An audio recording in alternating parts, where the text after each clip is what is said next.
Dexter Smith just days before a deadly Walmart shooting involving police that killed 1-year-old Cohen Wiley. The complaint and the shooting remain under investigation. And the WNBA All-Star Game returns to Chicago Saturday at the United Center. Events leading up to the game will be held at the Obama Presidential Center. The Obama Foundation is a nonprofit collaborator of the Black Information Network. Get BIN News now on demand 24/7 on the iHeartRadio app. Watch us on Facebook Live. Then hear us on WBOK1230.com.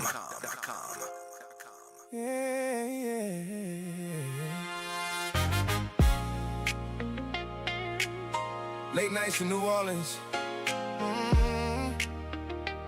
Some voices entertain the city. Some voices changing. You already know who on the air tonight. Gerod. Gerard on the radio.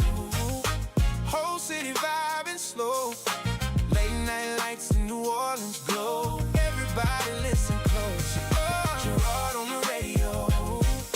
Truth in the speakers for sure. From the bayou streets to the corner store. Whole city locked in.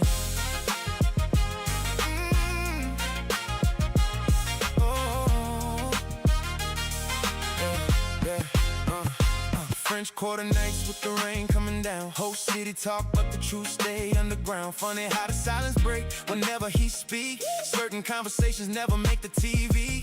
Voice through the speakers got the whole city tuned. Higher ups nervous every time he hit the room. Cause he say what the people been feeling for years. Bringing light to the stories they don't want us to hear. From the uptown lights to the night war pain. Every word hit different when it cut through the rain. Everybody know the truth, you never said aloud. Till Gerard hit the airwaves and it shook the whole town. And the streets keep calling through the static in the night. Every word feel different when Gerard go live. Gerard on the radio. Whole city vibing slow. Late night lights in New Orleans glow. Everybody listen close. Gerard on the radio. Truth in the speakers for sure. From the bayou streets to the corner store. Whole city locked in. Streetcars roll out of city, stay awake. Everybody got a story, everybody got a way. Funny how the phones go quiet when he name names. Funny how the pressure rise when he shift the conversation. He talk schools, streets, money disappearing. Backdoor deals that the public ain't hearing. Things get buried when the cameras don't roll, but the people tune in cause Gerard let it unfold. From the jazz in the streets to the smoke in the sky. The Orleans still fighting, still holding it high. And the city feels seen every time that he speak. Cause the truth hit harder when it finally run deep. Now the whole town riding with the station on loud. Hands high while they sing every word through the crowd.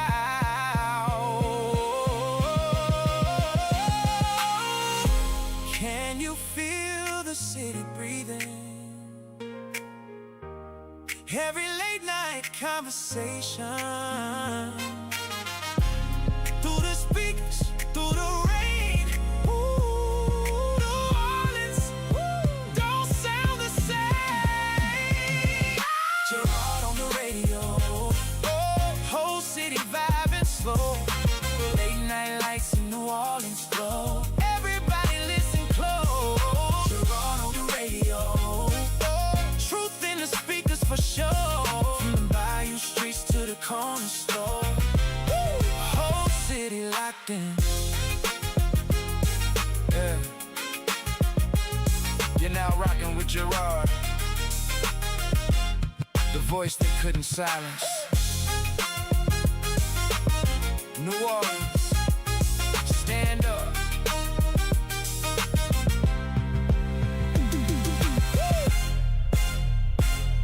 Whoa, nah. Boy, I tell you, boy, every time I hear that song, it do make you bump. It do make you bump a little bit. Just a little bit. Just a little bit. Reggie put his foot in it. Reggie, you that dude. You that dude. Everybody's starting to talk about that song. I got people calling me, who is that? That's my boy Reg. Reggie. Get it, boy. Mm-hmm. What's going on, folks? I'm hoping that you are having a good Tuesday. Some folks are not. because I'm understanding that there is some stuff going on with this election for the independent police monitor, which started at 3:30 today. Folks, we're going to pick up the phone and call some folks to get a report because I couldn't be there. I'm understanding that there are some folks there, and they're already starting to play games. Already starting to play games. We shall see. We shall see. Anybody got some ideas or some questions? Think about them real quick, because joining us today about 4:20, we will be talking with everybody's favorite meteorologist, the weatherman himself. Damon Singleton is going to join us to give us some idea of this tropical storm, depression, whatever you want to call it, that seems to be headed this way. How much of it we're going to get, we don't know. But we hope that you are preparing for bad weather. They said it's starting this evening. They're saying that we're going to start getting some. But we'll see. We shall see. You prepared, Naira? I know you really, really look prepared. You really do, right? You look like, well, whatever. That's how you look right now. Whatever. Because these past few storms been, well, for me, they haven't been hitting me like that. And I live in Gentilly. So I be chilling. Nothing? I be chilling. Just chilling. I be chilling. My power don't go out. Wi-Fi still be up. With the latest, Gentilly kind of flooded last time, didn't it? But I was out of town, so I ain't really. But by the time I got back, it was good too. So. Yeah, it all drained out after it flooded. But you know what? I was glad to hear yesterday. What's up? I was glad to hear yesterday that when they gave the report for Sewage and Water Board, something I had not heard in a long time, and they said that all the pumps were up and running. Oh, I haven't heard that ever. That was my first time. I was like, what? All the pumps were up and running. Now, 24 hours later, I have no idea where they are now. I have no idea where they will be when they really need to start. But I heard yesterday they say that because like 2 or 3 days ago, it was 86 out of 93. And now it said all of the pumps are up and running. I'm like, cool. And they draining down the canals, which I was like, good. So I just think that if anything, this might have been a learning curve for the new director. He just had to learn. Before we started casting stones at him and burning him at the stake, he just had to learn. So maybe they got the right direction now. They've also started removing some of the barricades and fencing around all that work that they were doing in the French Quarter. So guess what? We making moves. Making moves. That's what we're doing. So I need to get an update, so I'm going to have to call some folks to find out. Because that's what I'm hearing. I am hearing that some folks are acting a fool with all this stuff that's happening down with the election, or the so-called election of this, what can I say?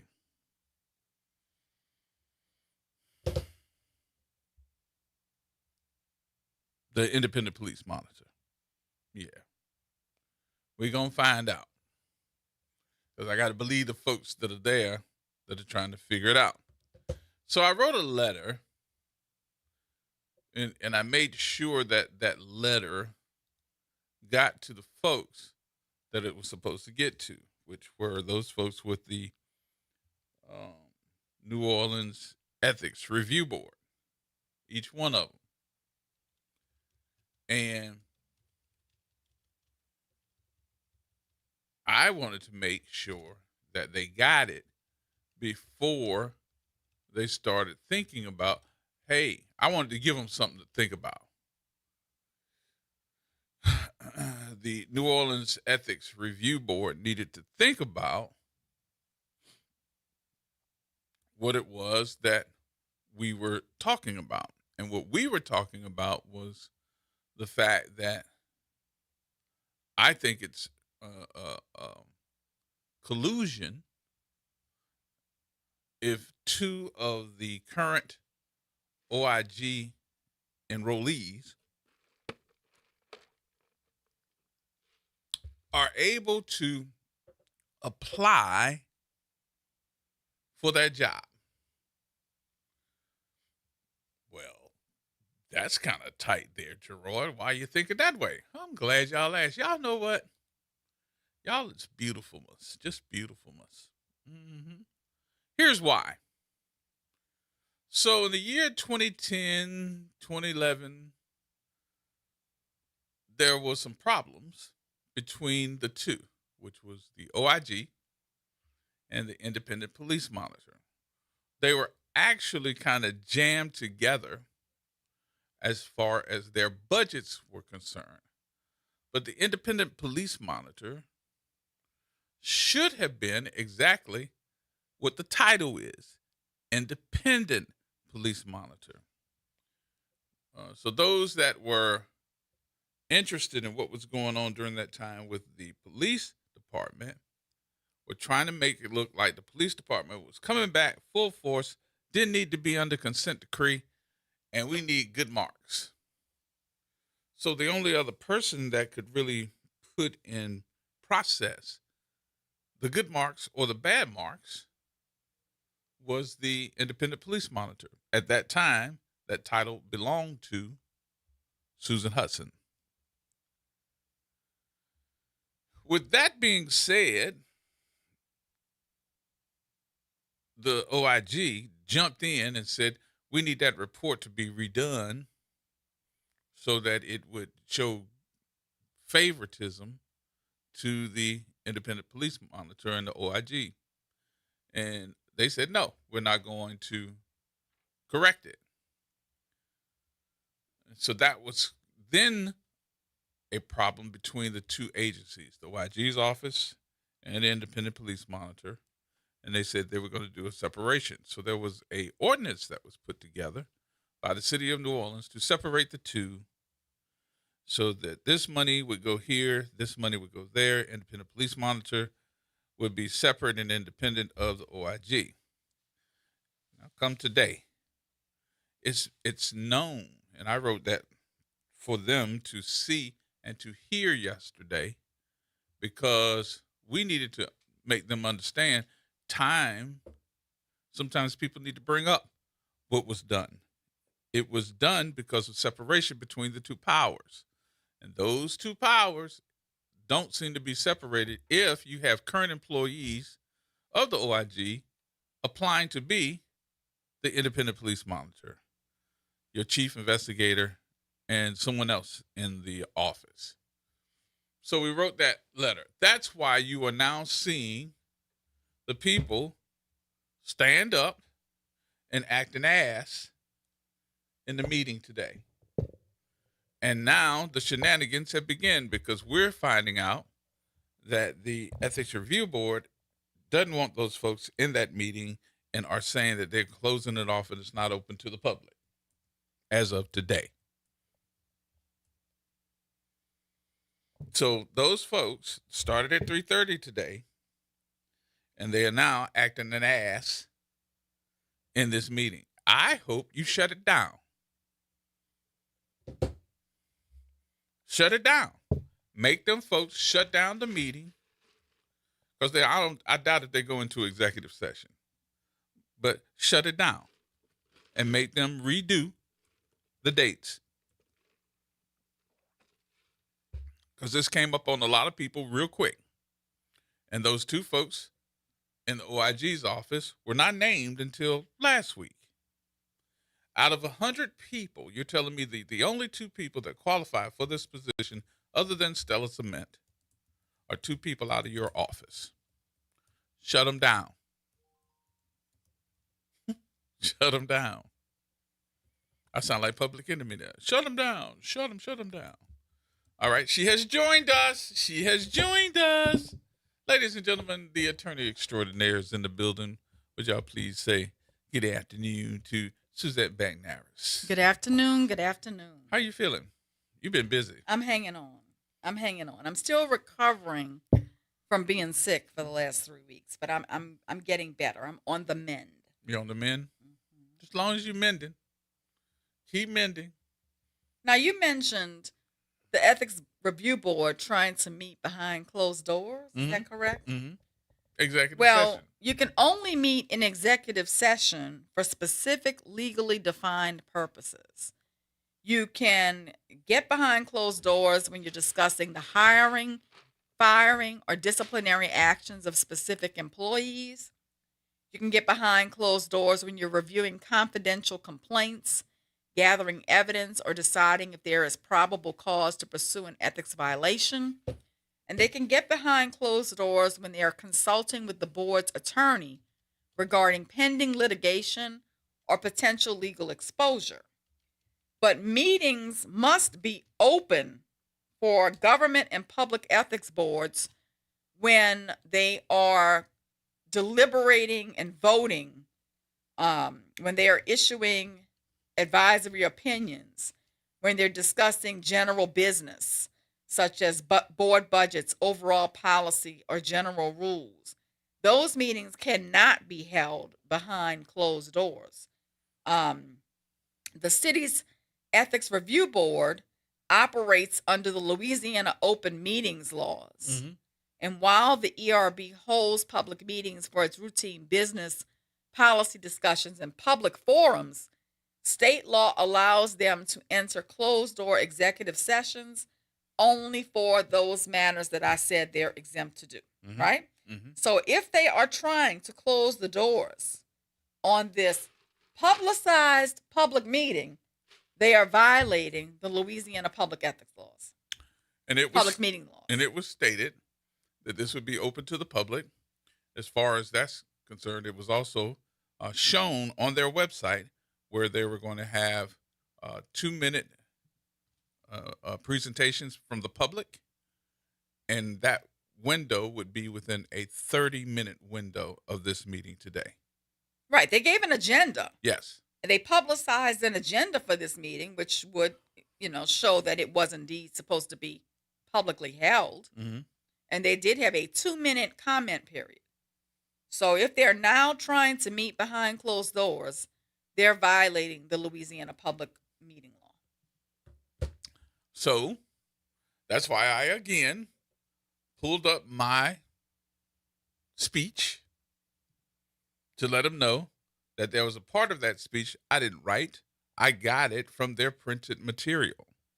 And that says the evolution to complete separation, operating the IPM as a division of the OIG, resulted in immediate operational challenges, differing missions, and tensions over case handling the agency autonomy. The inherent conflict of a police monitor reporting to an inspector general eventually sparked efforts to fully divorce the two offices. The shift happened between 2016 and 2017 to secure true independence. Civic leaders, the ERB, and the city officials pushing for a complete split of the two offices. The independent police monitor was officially structurally separated from the OIG, and the police monitor began directly reporting to the City of New Orleans Ethics Review Board. Current operations. Today, the IPM continues its independence oversight responsibilities, while the OIG handles general municipal fraud, waste, and abuse. The New Orleans Independent Police Monitor operates through separate memoranda of understanding to monitor the NOPD. So that's what that's supposed to be. All right, coming up, we'll take the break here. He is in the building, y'all. Damon Singleton is here. We'll talk to him next about that big storm that's coming. You prepared already? You got your galoshes? I'm sitting next to Henny Penny, so I need Damon to come in here and tell me it's serious because Henny Penny here thinks the sky is falling. She called me Henny Penny. Yes, indeed. More coming up, y'all. Hold on.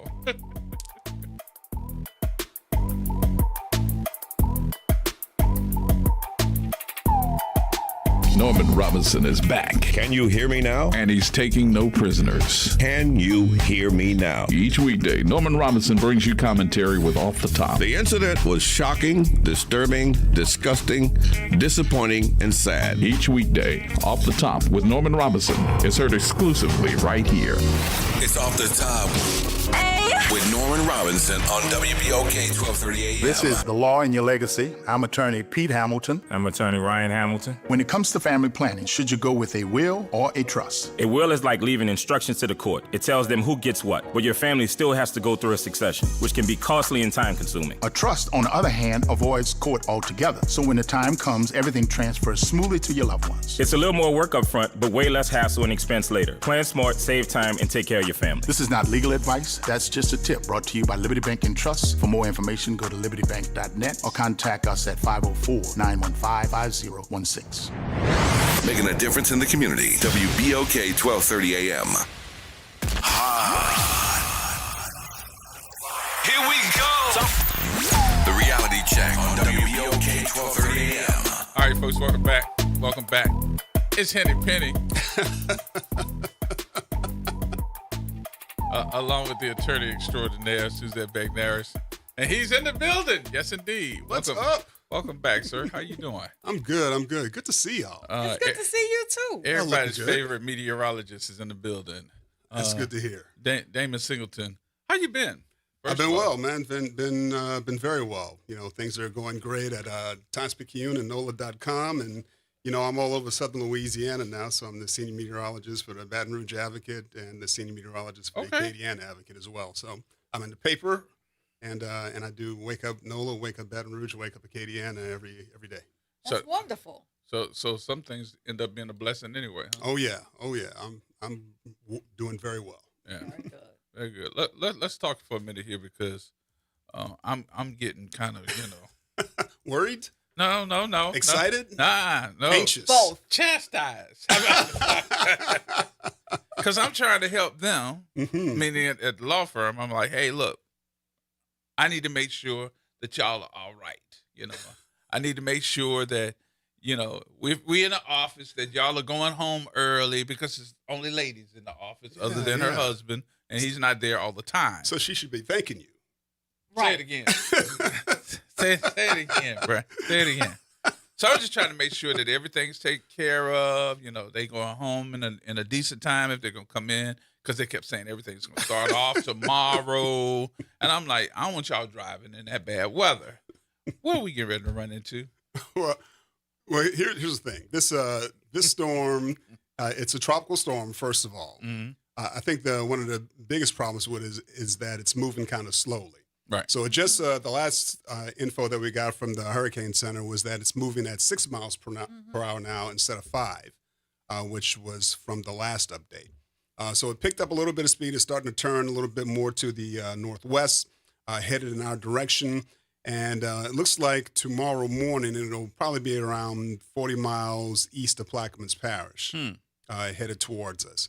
The track is a little bit further to the south now, too, so it's probably going to just kind of run along the coastline pretty much all day long tomorrow, and then kind of be out of our hair by Thursday afternoon, Thursday evening. So in terms of strength, it's got 60-mile-per-hour winds right now. It's possible that it could get a little bit stronger, but the closer it gets to us here in southeast Louisiana, the more it's going to encounter some wind shear. That's pretty strong, and some pretty dry air that's moving into the area as well. But that's good, isn't it? Oh, wind shear and dry air is always good for us, not good for the hurricane or the tropical storm at all. So that those two factors should weaken it as it moves into our area, probably making landfall in Plaquemines Parish tomorrow afternoon, early afternoon, probably around 1 o'clock maybe, and and then probably weakening further as it moves further and further to the west. So here's my main concern. My main concern is not necessarily the strength of it. Right. I'm thinking more so when, number one. Right. And then, of course, what we've seen in the last couple of weeks with flooding. Because I'm not the best with, trying to judge the Sewage and Water Board, but I do hear, and then, you know what, it ain't just Sewage and Water Board. Jefferson Parish had the same issue. Yeah. But I'm thinking more so of how much rain can this system handle? So this particular storm, we're going to be under only a marginal risk of excessive rainfall tomorrow. Okay. Most of the rain that comes our way is probably going to, the bulk of it will be, Lower Jefferson, Lower Lafourche Parish, Terrebonne Parish, Plaquemines Parish, those areas. Other than that, even when you look at the structure of the storm right now, all the convection is south of the circulation of the system. So most of the rain is going to be falling in the Gulf of Mexico. We will, however, see bands of rain and thunderstorm activity moving through here during the day tomorrow as well. Should move in, drop some rain, and move out pretty quickly. And that's going to be kind of an on and off thing as we go through the afternoon and into the evening. Yeah. But Baton Rouge got some of those earlier today. And it was thunderstorm activity, and they were pretty intense storms. But I don't think it's anything that we can't handle here. Because I'm thinking more so like if we start getting bands of rain and they're starting to come in, and pretty heavy at times. Our system can only handle what a couple of inches the first hour, and then half inch the next hour. So I'm like, okay, we saw that happen. Right. And we see that happening even when there's not a hurricane coming, a bad thunderstorm. And it can get pretty heavy, especially in my little area because I'm down in Lakeview. Oh, okay. So we get flooding quick, very, very quick. And then the other part of that I was thinking more so of is, okay, if that's going to be today, is that going to continuously be through the end of the week, or is that just tomorrow, Thursday, and Friday, or what? So the rain associated with this storm is tomorrow into Thursday. The rain chances into the weekend are still around, I think the last time I checked, around 30-40%. So there's going to be some scattered rainfall this weekend as well, not necessarily related to this storm. So for tomorrow, and it's not. It doesn't look like it's going to be anything tremendously greater than it is now, especially the dry air that this thing's going to encounter as it gets closer and closer to us. So I'm expecting rainfall. I'm expecting thunderstorm activity. I don't think it's going to be constant heavy all afternoon long. I think it's going to be on and off as we go through the afternoon and into the evening as well. And I don't think it's going to be anything that our pumps can't support. Okay. All right. Your suggestions to folks, I think that's important. What does that look like? I know you got your suggestion list. Well, I do. I was talking to my brother who's driving down here from Atlanta tomorrow. That's what he was planning on doing. And I was like, "You're driving tomorrow into a tropical storm? What are you, crazy?" Yeah. But if you can stay home, I would stay home. If you got stuff to do outdoors, if you can wrap that up today, that'd be a great thing. Hold on 1 minute. Hold on. Uh-oh. No, you're not staying home. Okay. I'll go ahead. Never mind. Suzette she's boss. Man. Straight boss. Man, gosh. But just and if you can do something to make sure that the catch basins in your neighborhood are clear, that's always a good thing, even when there's no hurricane threat. And then if there are items in your yard that you can pick up and kind of put away, that's always a good thing too. Yeah, all that is important. I just want to make sure that we're safe. I don't like it when I start getting the text messages from Energy. Oh yeah. They usually send out the tropical storm. We got some issues coming up with this tropical storm message. Yeah. When they know it's getting ready to be really bad. Yeah. You don't get those all the time with, just regular storms. But they're sending those text messages out, and that made me a little aware of, okay, what are they getting ready to do? Yeah. Because they don't get up in those bucket trucks to fix the power until what? After the wind stop at 30, 35, I think it 30, is. Yeah. 35 miles an hour, and then you're telling me that we're going to have bands of 60-mile-per-hour winds? Well, the storm right now, the winds are at 60 miles per hour. The worst of the winds are going to be along the coastline for the most part. We'll probably deal with 40, 50 mile per hour winds, kind of gusting, maybe a little bit higher than that at times. But I just don't see it being anything too much stronger than that. Not for the city anyway. Hold on, let me check with some people here real quick. No, you're not staying. Did you do That was the whole point of him having you come in. No, it wasn't. I was trying to make sure that you was right. Oh, I'm good. I'm good. You did your shopping? I can handle 2 to 4 inches of rain. I can do that. You did your shopping, made sure you got your water and all I'm always straight. I'm always straight. Well, it's hurricane season. Everybody should be straight. Exactly. I mean, you should Everybody have needs their plan, their exactly. emergency You got your kit. plan. Your emergency kit is together. You're set. And even with that, I mean, I'm sitting here and my phone is ringing because people are calling about the storm. So I know that during these times, your phone got to be blowing up immediately with everybody. Yes. That's the only person we want to hear from.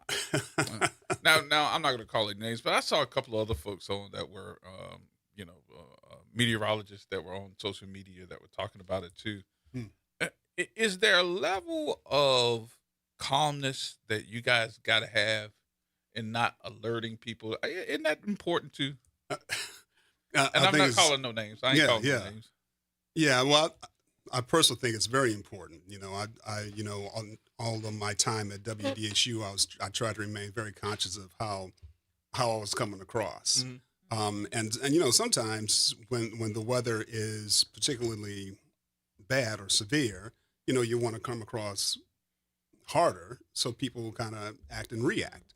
But for the most part, you want to be that constant, steady voice that kind of provides information to folks so they know they can make decisions based on what you're saying.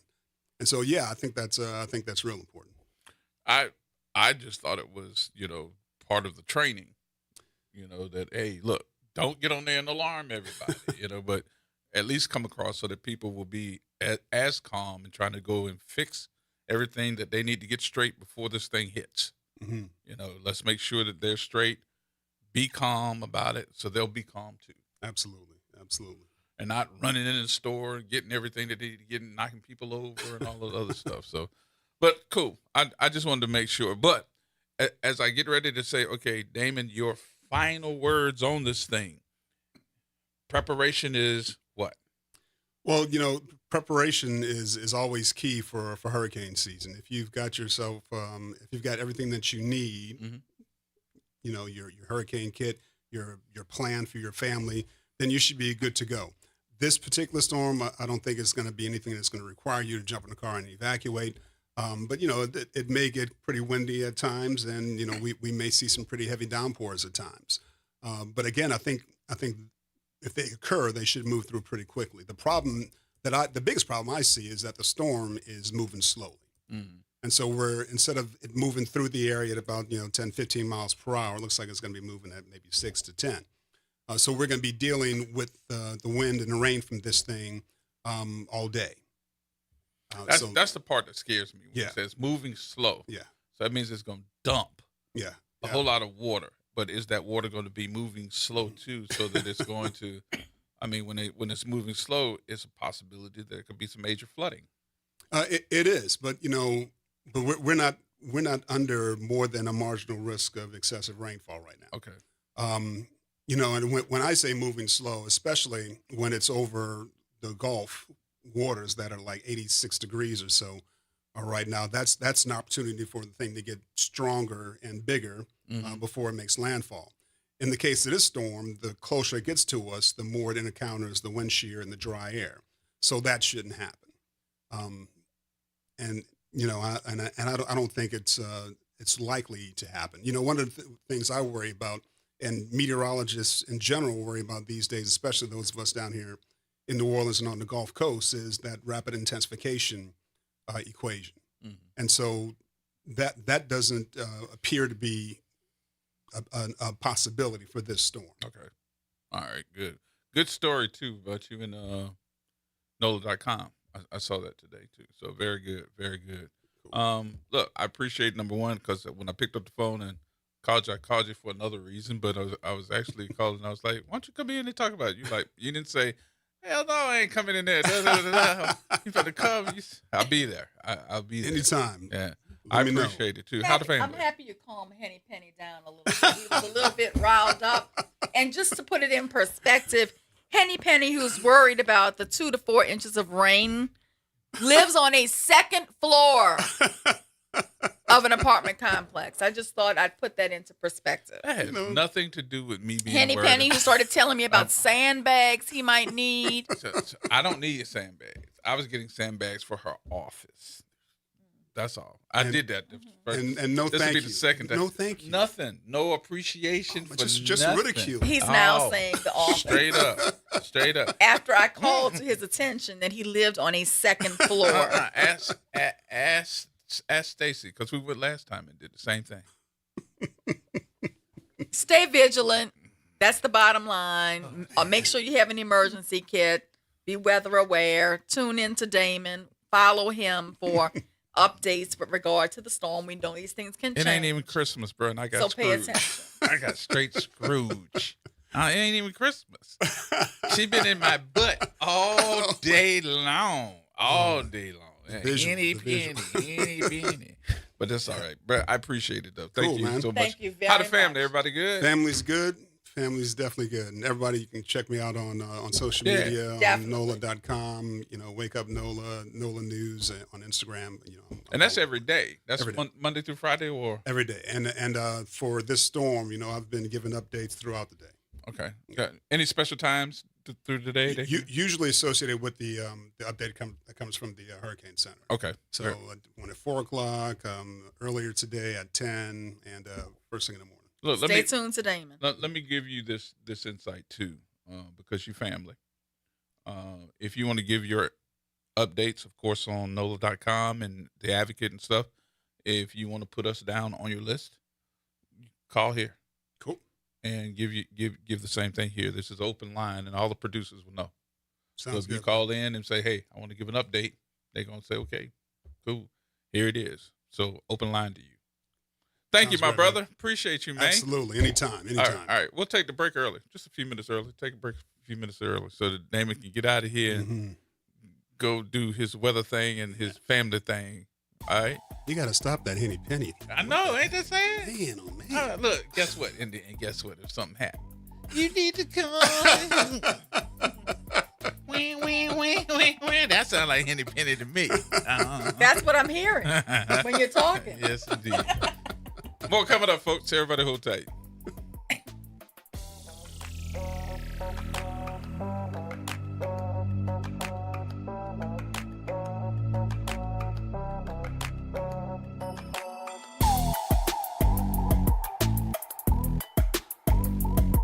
This is Monica Pierre along with Sally Ann Roberts Daybone, co-host of Your Power is On. Tune in Sunday mornings from 7 to 8 a.m. for music that feeds the spirit. Get your Sunday on. Right here on WBOK 1230 a.m. and WBOK1230.com, the station you listen to all day long. Step back in time and experience the moments that shaped our world at the National World War II Museum, located in the heart of the Warehouse District in New Orleans. This world-renowned museum brings history to life, telling America's story in the war that changed everything, why it was fought, how it was won, and what it means today. From immersive exhibits to powerful personal stories, this is more than a museum. It's an experience. Plan your visit today at nationalww2museum.org. World War II Museum, where history lives. This is Andronica Morris, host of Put Housing First. Join us every Tuesday at 12 o'clock, where we will discuss how housing affects every aspect of our lives and what's necessary, what's needed to guarantee housing for all. Join us every Tuesday at 12 o'clock as we dig down deep onto the issues that affect all of us.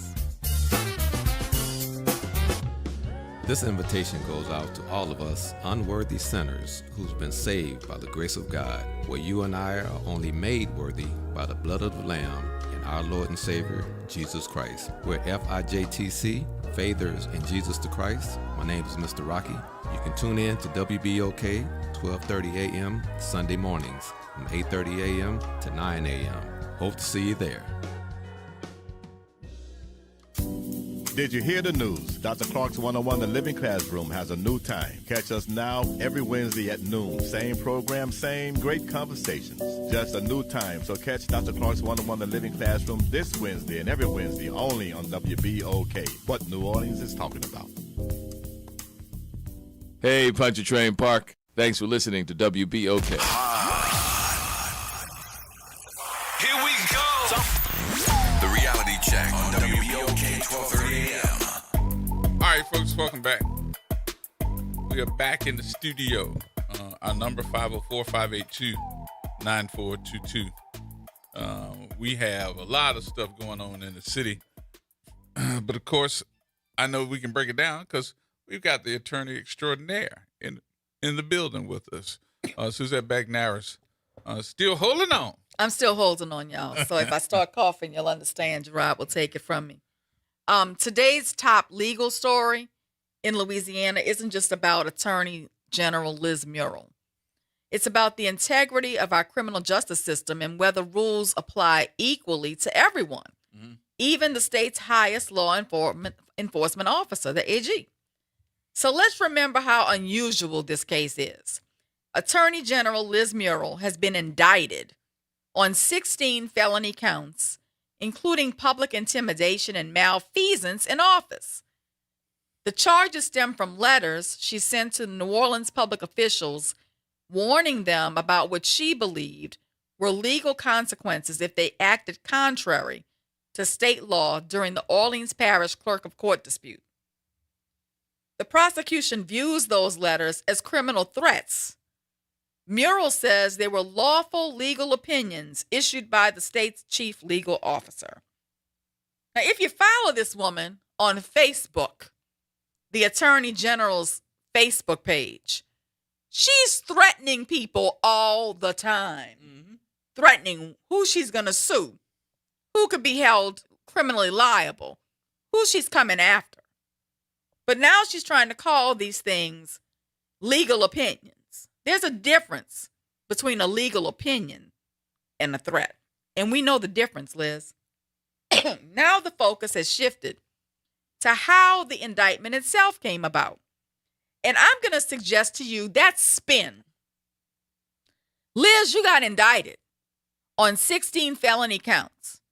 But now you're trying to shift the narrative to talking about how the indictment itself came about. This is a play out of Trump's playbook. You do something wrong, you get held legally accountable, and you blame everybody and you else. blame the process. You Right. blame the judges. Right. You blame the prosecutors. Right. You blame the jurors. You blame everybody but yourself. This is spin. So Muriel's attorneys are alleging that Special Prosecutor Laurie White disclosed confidential grand jury information before the indictment was returned. They also argue, and when I say they, I mean Laura Cannizzaro argues there were procedural irregularities, possible conflicts of interest, and undisclosed communications involving the Orleans Parish District Attorney's Office and others. Aren't you walking a fine line, though, by blaming or saying something that's, I would say, damaging to about a former judge? Oh, absolutely you are. You're an attorney. And a sitting DA. Right. Okay, you're trying, and I like the word possible. Okay, they're saying possible conflicts of interest. They either are or they're not. Or they're not. Right. Okay, that sounds like very weak language to me. Sounds like somebody's trying to play it safe. Play it safe because they're not sure. They're fishing.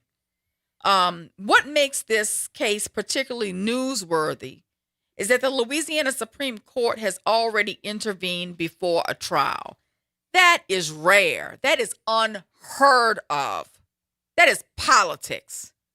The court stayed the criminal proceedings and pointed to apparent procedural irregularities and likely conflicts of interest.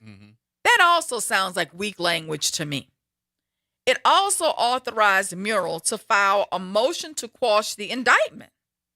The Supreme Court did not declare that Murrell was innocent. It did not say that she did not threaten public officials in Orleans Parish. It did not dismiss the indictment, and it did not rule that the prosecution acted improperly. What it did say, in effect, is that these procedural questions deserve to be examined before the criminal case moves forward. Now, I want you to think, what other person who has been indicted has been afforded this kind of privilege? Nobody. Nobody. So is she above the law? Is the Louisiana Supreme Court saying that the AG is above the law and that the rule of law does not apply to her? Murrell's attorneys have subpoenaed records from Special Prosecutor Lori White. I've never heard of that. And Orleans Parish District Attorney Jason Williams. I've never heard of that. They want emails, text messages, and other communications they quote unquote believe may show outside influence, coordination, or prosecutorial misconduct. The words believe and may, highly speculative. White and Williams have responded by asking the court to quash those subpoenas. They argue the defense is conducting an overly broad fishing expedition and attempting to harass prosecutors. That despite will likely determine the next chapter of this case. Now, all of the judges in criminal district court recused themselves. Right. So now we have a retired judge from Jefferson Parish, Judge Robert Chasson, issuing orders that the records be produced. The defense may gain additional evidence for its motion to quash the indictment.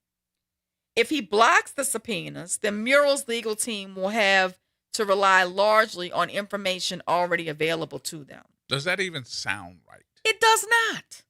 There is nothing about what is occurring here that sounds right to me, Gerard. The criminal justice system depends not only on fair outcomes, but on public confidence in the process. And I can tell you right now, I'm starting to question the process at the Supreme Court. I'm not questioning the process that occurred with the indictment. I'm questioning what's happening after the indictment. But grand jury secrecy exists for a reason.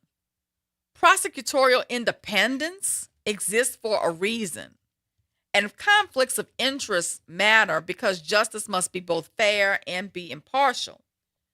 But that principle applies whether the defendant is the attorney general, a district attorney, a police officer, or an ordinary citizen. It seems to me that political disagreements are at the heart of all of this, but should never become criminal prosecutions. I just don't understand how we've gotten so far afield or where we're giving this particular law enforcement prosecutor, the AG, more privilege than any other defendant. So, with that being said, my question would be, if I had to go to court and I had the same circumstances or something of the same circumstances, shouldn't I be able to expect the same or somewhat the same treatment as what was given to Liz Merrill? You should be able to rely upon this precedent. So does this mean that TD or Sheriff Hudson should be able to subpoena the prosecutor's emails? I just don't know. It seems to me that this is really going far afield of what the justice system is supposed to do. Because she's getting, and if She's anybody getting special treatment. That's what I was going to say. If anybody clarifies this, in my opinion, this is a form of special treatment. And I thought the court of law gave no type of special treatment to everyone. It should be treating everybody the same. And if this is not the case, I guess more so than anything else, why aren't we up in arms about the way that this is going? Yeah, I think that people should be up in arms. I think that grand juries must be protected. I think that the communications of the prosecutors must be protected, just like the communications within the public defender's office should be protected. These things should not become public. And they seem to be on a grand fishing expedition. There's a lot of questions here, and things they're accusing Lori White of are very interesting. They're saying that shortly before the grand jury ruled, that White called John Sinkfield, the Attorney General's executive counsel, on July 1st after news reports had revealed the existence of the secret probe. They're saying that White told him that grand jurors were making quote unquote patriotic statements and that an indictment would not be quote unquote good for my career. Sinkfield said in an affidavit, White also called veteran attorney Pat Fanning, a TV legal analyst. That's who's been making that's who's been on television talking about the indictment. Well, right. They say she called him to quibble about his on-air views of the possible indictment. According to Murrell's attorneys, White told Fanning she had tried to dissuade the grand jury. The next day, in the courthouse garage, White remarked to a prosecutor from Murrell's office, Daniel Smart, that she was trying to keep the grand jury from voting, Smart says in a statement. After the indictment, White thanked Fanning in a text message for your advice on the malfeasance. I tried to talk them out of this and couldn't. Hold on. Because maybe I'm not understanding, you need to talk to me like I'm two. But it sounds like if this is the case, it actually sounds like Lori White is on their side. Yeah, it does. It does. That's basically saying, hey, I'm trying to prevent them from indicting this woman. Exactly. I'm trying to help you. Right. And White... And they're taking her statements and using them against her? Right. They're saying that White actually thanked him for his advice on malfeasance, says, I tried to talk them out of this and couldn't. Hope I'm more persuasive with a jury, ! In a legal filing Tuesday, Murrell's lawyers alleged that each of those contacts violated grand jury secrecy as they gear up to ask a judge to quash the indictment, accusing Murrell of public intimidation and malfeasance in office. Next time I'll just be like, girl, go ahead. Y'all go ahead on the indicter. I ain't going to say nothing. Go ahead. What else you want me to put on it? I find it hard to believe that a sitting judge made such foolish comments or a former judge made such foolish comments, but the question is, that's what they're saying. All those folks that know Lori White, do you know Lori White? I've never practiced before Lori White, but I do know Lori White. Lori White ain't no joke. So to me, I don't know if anybody else knows Lori White the way that I know Lori White. I'd be the first one to probably jump up and say, that ain't true. Because that ain't nobody you want to mess with. Lori White would cut you. And I ain't talking about with the law. I'm talking about with a knife. Murrell's attorneys are also saying defendant, meaning Murrell, has a reasonable good faith basis to believe that Mrs. White's presentation of this matter to the grand jury was informed or assisted by personnel or resources of the Orleans Parish District Attorney's Office, notwithstanding that office's public position that it played no role in this prosecution. So, I mean, look, they're throwing everything against the wall to try to get Liz out of trouble. This is turning into a big mess. So how do you turn the person that could have underhandedly, I put that in there, and notice I said could have, been on your side saying, hey, look, I just want you to know, I tried to stop them. I didn't want them to try to indict you. And it looked like it just didn't work. And you're taking this information and using it against the person that, in my opinion, was helping you. If this did happen, it sounds like White was trying to CYA herself with the AG's office.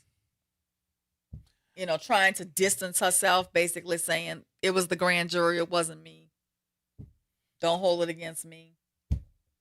That's what it sounds like. I've never seen Should or never she have heard. made those statements? No. But I know Lori White. Lori White ain't gonna back down on nobody. This ain't the first time she's been in some type of controversial ruling or set forth something that people didn't like. But I can tell you that don't sound like Lori White. The problem is that she put this in a text message. Oh, Jesus. Okay? That's the thing. Listen to what I'm saying. After the indictment, White thanked Fanning in a text message But for your Fanning advice is- on the malfeasance. But Fanning is not a part of this issue. He Right, is so she should not have been talking to him about it. at all. At all. She can't. There may be some disciplinary him. action here. She can't even consult. No, with him? she cannot. She cannot. Hmm. She's presenting the case to the grand jury. Grand jury proceedings are supposed to be secretive. Mhm. She's not supposed to be making calls to her brother, cousin, or friend asking for advice on the situation. All of this is secret, All of this is supposed to be secret. and she's So- the prosecutor. Right. Now, I haven't seen these text messages. This is just what's reported in NOLA.com. And, you know, for her to say, I tried to talk them out of this and couldn't, hope I'm more persuasive with the jury, You think that's in the text? that's message? a problem. It says it's in the text messages. I would have to see him.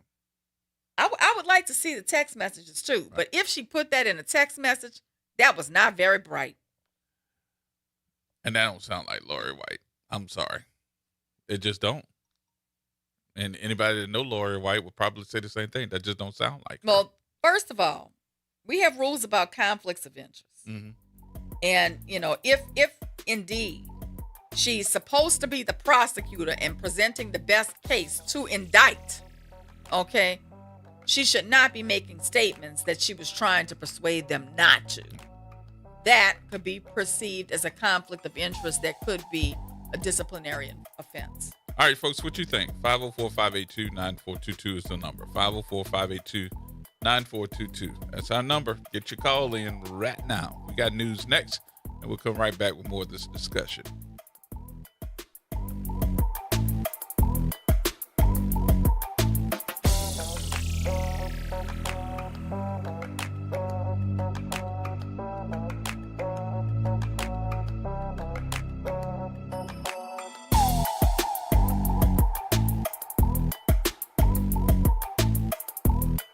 From the campus of Xavier University, WBOK Go and Equity Media Station. I'm Bree Wood with BIN News Now. Texas Attorney General Ken Paxton has agreed to debate Democratic Senate candidate James Tallarico, Texas GOP strategist Benny Manchillo. Tallarico is really going to have to answer for some of these, like Democrat socialists that are getting elected in places like New York. Political analysts say the debates could be high stakes, with both candidates focused on avoiding major mistakes while trying to score points with voters ahead of the election.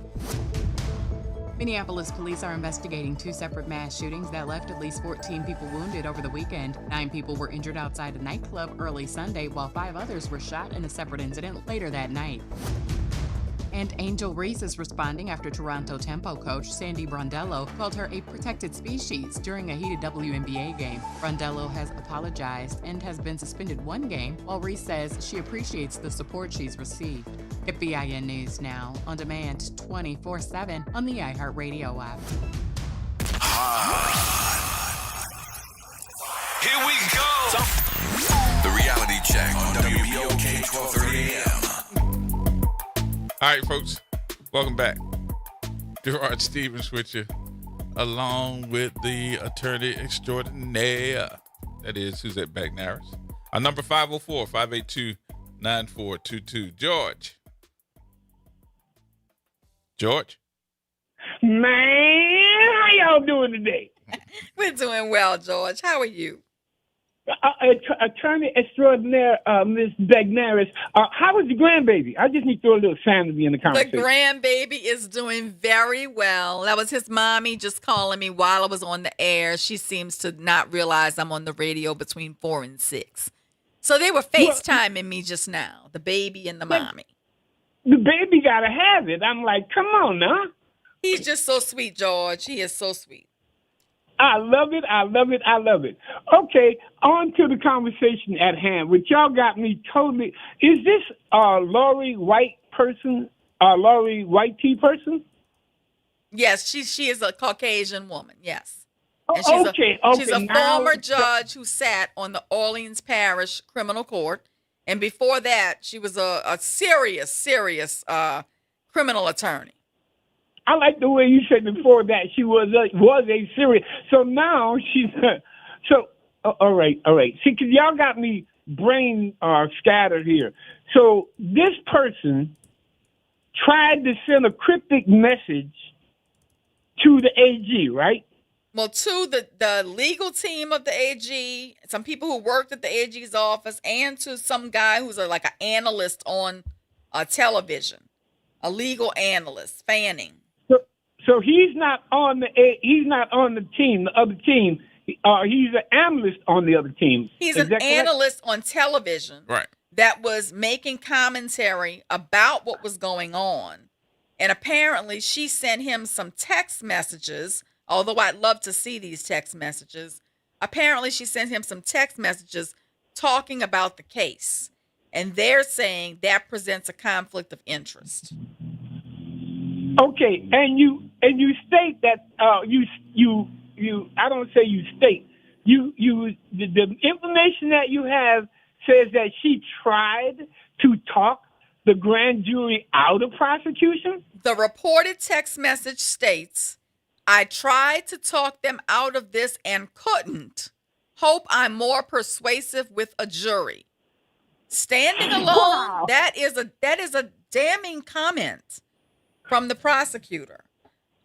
It could suggest that White believed the evidence did not support an indictment and attempted to persuade the grand jury accordingly.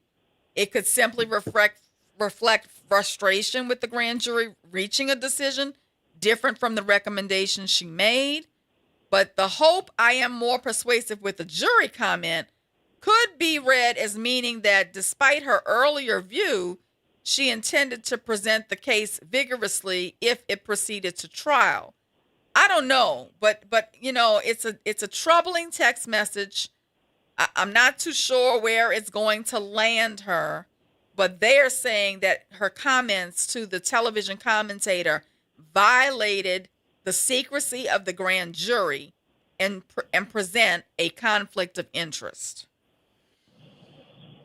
Now, so did I understand the part of this conversation correctly? So if it goes to a jury trial, so she's going to flip the switch and then become the ultimate prosecutor? It could mean that, or it could mean that she's going to try to tank it. That she's going to try to get Miro off. I don't know. I mean, it's a very troubling statement that can be read many different ways. And I think that's why it's become the subject of controversy in the press today. Because it sounds like in the text messages, as you read them, though, George, it sounds like what she's saying in that presentation is that she's trying to help Liz Merrill. And how can you help the person that you're saying, I'm going to prosecute? Right. It sounds like she's saying, I tried to be convincing to the grand jury not to indict you. Mm-hmm. I failed. They still indicted you. But hopefully I can be more convincing at trial for them not to find you guilty. That is how it appears to read, which would present a conflict of interest. Right. You're supposed to be the person prosecuting, not defending Liz Murrell. Man, there's a song. Can I give y'all a couple of this ain't gonna take 5 seconds. There's an old song that goes dun dun dun dun dun dun dun dun dun dun dun dun dun dun dun dun. Pop goes the weasel. Thank you, George. Pop goes. We got it. No, this is the No, we got it. craziest We really got it. But you know what's troubling here is, and it really, this is what bothers me about it. It bothers me because the government must follow the same rules when prosecuting powerful officials as it does when prosecuting ordinary citizens. But here, it appears that Liz Muriel is not only getting preferential and special treatment from the Supreme Court. Yes. She's also getting it from the prosecutor. Prosecutor, Supreme Court, and I would even say to the people of the state of Louisiana, this is preferential treatment that if she gets it, you should get it. Yeah, holding high office should not shield a public official from criminal accountability. Right. A grand jury, ordinary citizens, heard the evidence and it decided to indict this woman. Mm-hmm. Who is Lori White or the Supreme Court to overturn the decision of a grand jury? Now that part right there, that's why you got me the most confused in this, right? If she did her best to talk the grand jury out of the information, and the grand jury came back with an indictment, this is truly insane to me. Well, you know, the number one thing that they say about going for an indictment, that anybody that is the prosecutor, they could indict a ham sandwich. Anybody I've heard them say can that. be indicted. That's number one. Then number two, if you looked at the after effects of this indictment, Lori White went and met with the press on the steps of the courthouse on Broad. And one of those folks that she talked about, and that's when you and I had that conversation with David Hammer. Mm-hmm. I said, man, why did Lori White handle you that way? Because he was trying to get information, and she was just straight cut.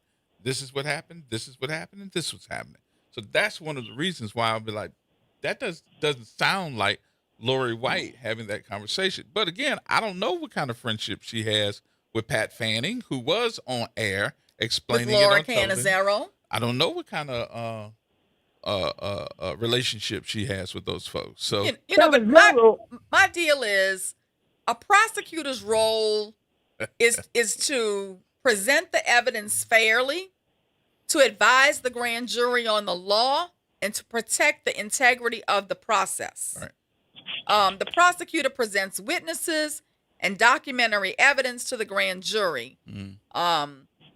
That's her role. She's not supposed to be picking up the phone and texting people outside the process to ask them for information, right. or to ask them how to handle something or how to present something. Yeah. And she's certainly not supposed to, after the indictment, go make apologies to the other side for being indicted. All right, George, we got all these folks holding on, so let me get these All right, look, I'm going to get up and talk y'all. I got to give me just 5 seconds here, because if I ain't listening to the attorney extraordinaire, Mrs. Bednar, with her my main man, Gerard G-Man Stevens, and DJ Myron back there producing the backboard, if I'm not listening to WBLK on my cell phone, on my radio next door at my neighbor house somewhere, I'm going to miss out on all these real fun black facts I need to know. Love y'all. All right, George. Bye, George. New name. What's happening, y'all? How's everybody doing? Man, they telling me I'm folks so cutting happy up. Suzette there. Huh? I said they telling us that folks is cutting up. What's going on? Oh, it's live. That's why I called in. Right now, they on Stella, and she getting her presentation, right? And so now this is the IPM presentation going on with the New Orleans Ethics Review Board. Mm-hmm. That's right. They're supposed to have 7 members. They got 4 members, and they got Lil Scott, Michael Cowden sitting in the middle. Earlier it went down because I caught him talking to the Inspector General lawyer about the thing, and I said, wait a minute. You talking to the Inspector General lawyer about this process, and the two other Inspector General people are in here, so he couldn't say nothing.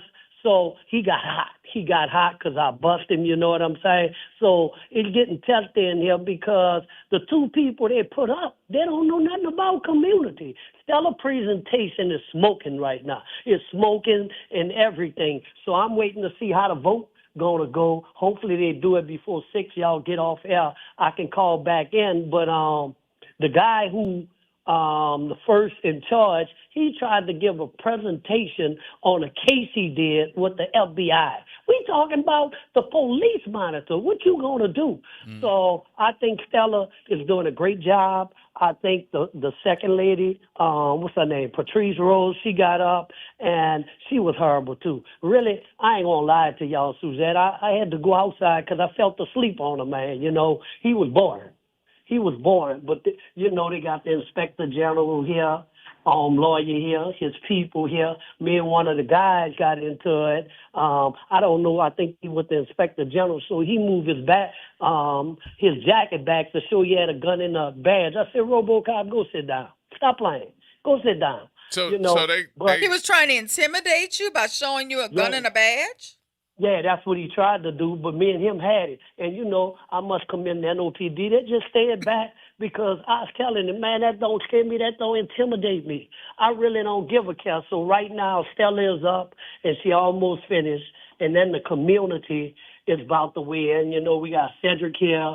We got Miss Alicia. We got Morgan. We got, who else? We got a whole bunch of community members here, about 10, 15. Awesome. We got Mary Howard, the lawyer here. She taking her notes. So everybody just waiting to speak and get up there and speak. But Mr. Cowan, he's sitting in the middle. He was trying to lead the other two candidates on to questions, you know, giving them leading questions and all that, you know. So we just waiting for him to get off, and then everybody gonna speak.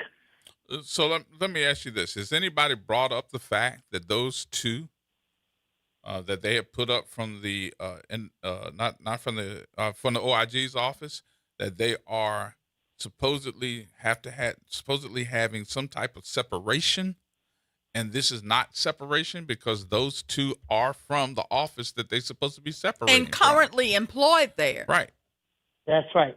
That's right. So everybody is waiting to do those questions because I talked to folks in the room and they're ready. I think they're going to bring that up, you know. You said Mary Howard's there? Yeah, Mary Howard is here. Do me a favor. Walk up to her when you get back in and, All right. and just ask her for her email address and see can she bring up her email so I can email her this letter. All right. Since I know that she will also be one of the ones that's going to speak, I want her to read this. And I know All right, everybody well, got over 2 minutes. I'm about to get the email and send it to you. Yeah, tell her that I'm going to email her a letter. Yeah, so it's going down, and the inspector general sends his lawyer. He don't come, you know, and his lawyer's trying to work the room. You can see what they're trying to do, you know. Was that the same one that Chad's? Yeah, and that's the same one I'm suing in Fourth Circuit, you know, Michael, whatever his name, he's trying to work the room. But before I get off this, explain this Laura White thing, because I caught half of it. You're telling me there's text messages where Laura was trying to let the great Liz Morrell get away? So apparently she sent text messages to Fanning, the television commentator, yes, thanking him for his advice on the malfeasance charge. She said, "Thank you for your advice on the malfeasance. I tried to talk them out of this and couldn't. Hope I'm more persuasive with the jury." So ain't that a violation of the code or something? Because everything's supposed to be secret, right? It's a violation of the secrecy of the grand jury. So what I'm wondering, Suzette, Liz said she wanted to see all the documents. Is this a plot by Lori them, and that's how the documents came out because Lori knew what she was doing? Because I looked at Lori as sticker for the rules and judge, but now what I'm finding out, something looks suspicious. And then Lori apparently also told this John Sinkefeld, the Attorney General's executive counsel. Now, this is the lawyer for the AG, okay? White told him grand jurors were, quote unquote, making patriotic statements and that an indictment would not be good for her career. And Sinkefeld put that in an affidavit. So I can't believe that Lori is making these out of the way statements to people Noonie, you know, that show a conflict. You know Lori White just as much as I do. That just didn't sound right to me. Did it sound right to you? It don't sound right, but look like if she did say it, they're throwing her under the bus. They are throwing her under the bus. Yep. I'd like to see the sound text like Lori. messages. I hope these text messages become public because I'd like to see it for myself. I Well, just we find might- it hard to believe she sent these text messages. But if she did, wow. Oh, I hope that ain't so, but you never know. You never But know. Gerard, I'm about to get at the Mary Howard right now. Just tell her that I need her text her email address. Yeah, I'm gonna text it to you. So I can All right. send this letter to her like right now. All right. Thank you, brother. All right. All right. What you say, Galloway? What up, Gerard? What's going on, Big Money? What's going on, Counselor? I don't know, man. It's getting crazier and crazier by the day. Well, tomorrow Ben Crump is going to reveal his independent autopsy findings of the young man. Oh, awesome. I don't know. I don't have the exact time. Now, the state, of course, they had to come back and say something. The reason why they haven't get there is it takes a minimum of 6 weeks for the actual toxicology report. So that's the lie that they telling. So, but anyway, I got a pretty unpopular opinion today. Okay, I want to hear. Y'all talking about Liz going after Helena and them going after Liz. You know what? Let them fight it out like cats and dogs. Because they're about to fire Mr. Randy Heyman come 1 August. JP have already put out You talking 1 about August, we're going to take up. They're going to take up if they going to actually even need him in that position that he's in. Now, you're going to come and punk this man out of his job, bully him, but now the state is messing with you, and you want sympathy from the city to come help you come to your need. So, my opinion, let them fight it out like dogs. I hope all of them lose their position. That's my unpopular opinion. And Gannett put it out, laid it out pretty well. Why is this man in battle? What has he done for him to deserve this type of scrutiny? And when the city's been flooding for the last, 100 years when it rains? So if y'all gonna come and take this man's job, I hope y'all job gets taken. And shout out to Royce Duplessis. He took old Bill Heckman, took him to court. Guess what? Bill has to pay for Royce Duplessis' attorney fees and everything else over the white devil comment. So let them white devils fight it out. That's my unpopular opinion today. Now I want the smoke. Y'all can give it to me. I'm good with what you said. I really am, because I know where your heart is. I know what you're saying. The problem that I'm having is that going out? It went out again. How about now? There you go. The problem that I'm having, though, Galloway, is the fact that Mr. Heyman, he's a good dude. Yes. So I want him to continue to do what he's doing.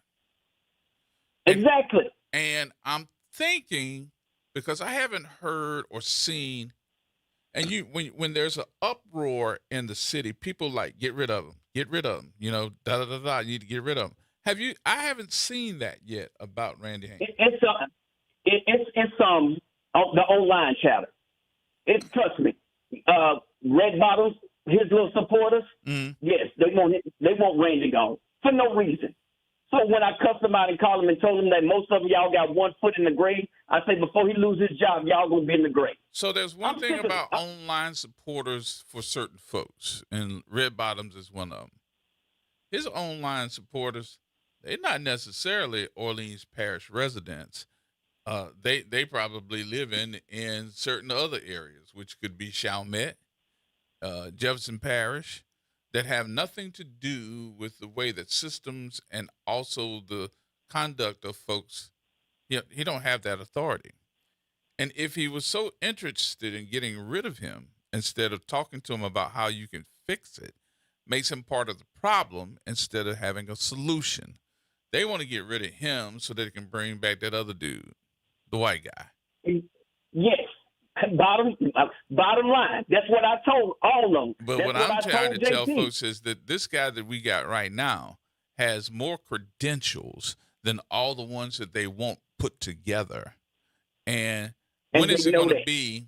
When is it going to be about the people and getting this problem fixed instead of sitting around saying this is who we want because they're part of your political cycle? Now, every problem that this man has tackled was there prior to him being here.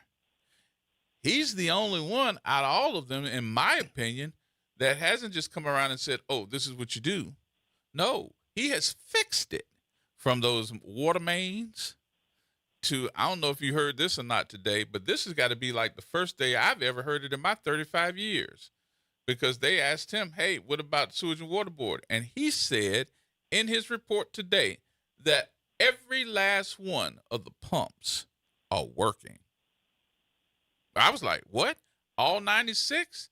Because last week it was 87 out of the 96. Today, all 96 pumps are working. Let's see what happens when it rains tomorrow. It's gonna Well, you ain't worried about it, so. Look, Kenny Penny. You ain't worried about it, no if it does or not. I already called my insurance company. We good. My thing is this. If they want him out that bad, I want him out just as bad.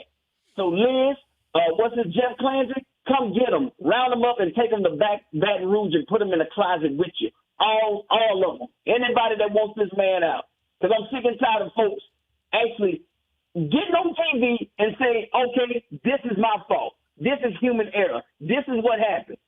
When somebody tells you that the buck stops with me and they fix the issue, and you still want this person gone, what do you want? A bunch of do boys and do girls to sit there and point fingers at each other? When did that man ever pointed the finger at the city council and said, I don't have this or I need this or they won't give me that? When? He has it. Stand up, dude. I'm just sick of them people. And Helena, I know you and Bill probably going to drink a mimosa or whatever it's called this weekend and cry about the white devil comment, but I'm glad. Now, Galloway up out of here. Bye, white devils. Galloway is funny as hell. All right, Galloway. Yes, indeed. We got to take a break? All right, we'll take the break here. More coming up, y'all. Everybody hold tight. We'll talk about Santa Claus when we come back. Oh, yes, indeed.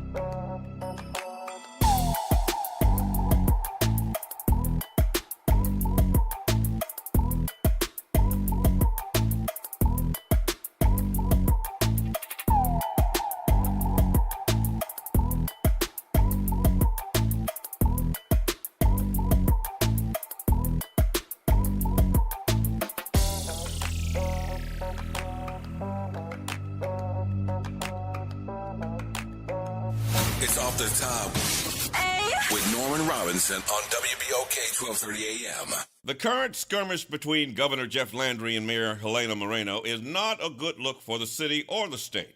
There can be no winners here. Louisiana cannot possibly prosper by weakening New Orleans, and New Orleans cannot prosper by constantly bickering with Baton Rouge. The people did not elect leaders to win political feuds. They elected them to solve problems. Governor Landry's ridiculous statement that New Orleans is no longer as important to Louisiana as it once was has certainly struck a nerve. However, there is a kernel of truth, but it is only part of the story. Historically, New Orleans once dominated Louisiana's economy to an even greater degree than it does today. But since Hurricane Katrina, Baton Rouge, Lafayette, Lake Charles, and more recently, major industrial and technology investments in North Louisiana have broadened the state's economic base.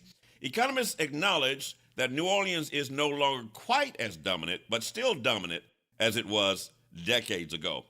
But that is very different, mind you, from saying New Orleans is no longer indispensable. New Orleans, make no mistake about it, remains Louisiana's largest concentration of economic activity. Orleans and Jefferson parishes consistently rank among the state's largest generators of sales and income tax revenue. The Port of New Orleans remains one of America's most important maritime gateways. New Orleans is still Louisiana's international brand. Moreover, there is tourism. If someone in Germany, Japan, Brazil, Canada, or California says they're coming to Louisiana, odds are, as you overwhelmingly know, they're coming to New Orleans. Mardi Gras, Jazz Fest, the French Quarter, the National World War II Museum, the Garden District, the food, the music, the architecture. It is difficult to imagine Louisiana's tourism industry without New Orleans serving as its global ambassador. What is unarguably true is Louisiana has become more diversified, not that New Orleans has become less important. As for the ugly mess at the root of this controversy, the restructuring of New Orleans courts, we now have the governor, the attorney general, the mayor, the city council, the legislature, the Orleans Parish grand jury, and the Louisiana Supreme Court all caught up in this struggle over power, local control, and the rule of law, ironically with the attorney general under indictment. The dispute has even spilled into financing, with the city withdrawing a bond request amid fears of state retaliation, with both sides accusing the other of harming the state's interests. To her credit, Mayor Helena Moreno has extended the olive branch to the governor. The governor is being a jackass and so far refused. My advice to the governor is stop being a donkey's butt, sit down with Helena Moreno, be a statesman, and solve this mess. This is Norman Robinson off the top. Hi, I'm Leo Jackson, host of Sunday Gospel here every Sunday morning, 5 a.m. to 7 p.m. and 12 o'clock till 2 p.m. You don't want to miss this move of God. It happens only on WBOK. You listen to all day long. Ladies and gentlemen, boys and girls, welcome to another open enrollment update. Who do I have on the line today? Hi, you're speaking with Vanessa Scott of BSG of Louisiana. Can you tell us a little bit about what is open enrollment? The open enrollment period is for Medicare members that want to change from one plan to another. Why is open enrollment so important? Because a lot of people missed out on the annual enrollment period, so they need to have a one-on-one review. And if you have questions or concerns about your Medicare plans, what should you do? You just pick up the phone, call 504-621-3687. We even come out to your house. Zero cost to them. Get with BSG of Louisiana for your Medicare review. For church groups, senior communities, or disability organizations, call 504-621-3687. We are an independent insurance agency providing information about Medicare-related insurance plans. We are not connected or endorsed by Medicare or the U.S. government. Welcome to Liberty Bank and Trust, where your financial journey transforms communities. Since 1972, our customized banking solutions power your dreams and fuel your community growth. Every dollar you invest with us circles back to empower more people, ensuring opportunities for generations. Join us at Liberty Bank. Together, we empower possibility. Visit libertybank.net to start banking with purpose. Liberty Bank, there's freedom here. WBOK is pleased to announce the reboot of Crosstown Conversations with host Gene Nathan, a heightened focus on cultural entertainment events and the creators who present them. The new time is now Saturday at noon. Tune into the stories of our exploding creative scene with Gene Nathan on Crosstown Conversations. Making a difference in the community. WBOK 1230 AM.